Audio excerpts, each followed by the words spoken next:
All right, sports fans, how's everybody out there doing? William Martin coming at you one more time here on YouTube with another edition of the 300 Pounds of Sports Knowledge Podcast. As there are so many legal avenues for sports betting right now, you knew that it was only going to be a matter of time before there'd be some athletes getting caught up in the wash of it, okay?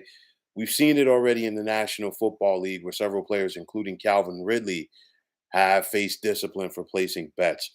The NBA with Jonte Porter getting a lifetime ban. Major League Baseball, where Shohei Ohtani's interpreter, Ipe Mizuhara, basically pleaded guilty, okay, to his involvement. Everything, him being involved with the bookie, you name it. And now San Diego Padres shortstop Tucupita Marcano, who just got banned for life this week by Major League Baseball for gambling. All right. And it's not just at the professional ranks. We've also seen issues last year collegiately with some folks at both Iowa and Iowa State. Of course, that's being worked out in the courts right now as those kids are looking to clear their names. But of course, nonetheless, just being involved in it from the jump. And for me, history always tends to repeat itself. As if we don't learn from it, you know, it's going to be a problem again. From at the collegiate level, many, many years ago, the point shaving scandals that rocked, the men's basketball programs and places such as CCNY and Long Island University, just to name a few. You think about professional athletes in the past from other generations that have gotten caught up in gambling. And, you look at it, and it's a classic example for me as far as do as I say and not as I do from these leagues that are welcoming sports betting into their family, if you will. And it's not just professional sports leagues. I mean, this has gone on for years. Okay. You could read any paper, you could go to Vegas, Atlantic City, wherever, and you could see the line on college football games, college basketball games. And listen, let's not dance around the floor. People are betting and have been betting a lot of money on collegiate athletics for years. Okay. And it's the same with the pros. And I'm not here to give the players, especially at the professional level, definitely. I'm not here to give them a pass, all right? But it's a hypocrisy, when it comes to these professional sports leagues, because they've made gambling cool. Okay, you can see you can go to baseball stadiums, some baseball stadiums, and see billboards for casinos on the outfield walls. You can put on a game and say, okay, this is, the DraftKings pregame show, the FanDuel postgame show, you name it. Okay. You think back to the incident a while back with Bradley Beal when he was playing for the Washington Wizards, when he was accosted by a fan during a game in Orlando over his play during the contest. That's due to the fact that the fan had some money on Brad Beal for that contest, whether it be a parlay, whatever.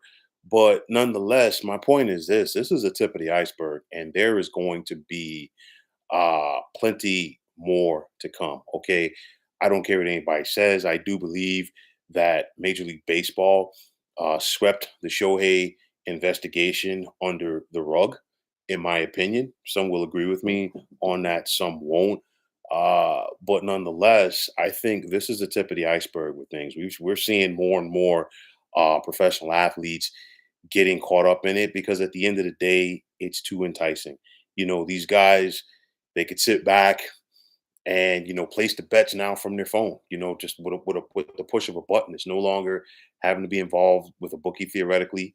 Even though some of these guys are really getting caught up with the bookies, but nonetheless, it's brought it out there to the masses even more, and it's so enticing, for these guys, and that's why they're getting caught up with in it. Again, I'm not here to just give the folks a free pass. No, if you know that something's against the rules for your specific league, at the end of the day, you simply don't want to get involved. And of course, these leagues are going to make example of the folks that do get caught because they need to protect the integrity of their product. But again, like I said before, this is the tip of the iceberg. We are going to see more and more players over the years. We've seen it with match fixing in tennis, you name it. Okay, so this is an issue. It's going to continue to be an issue.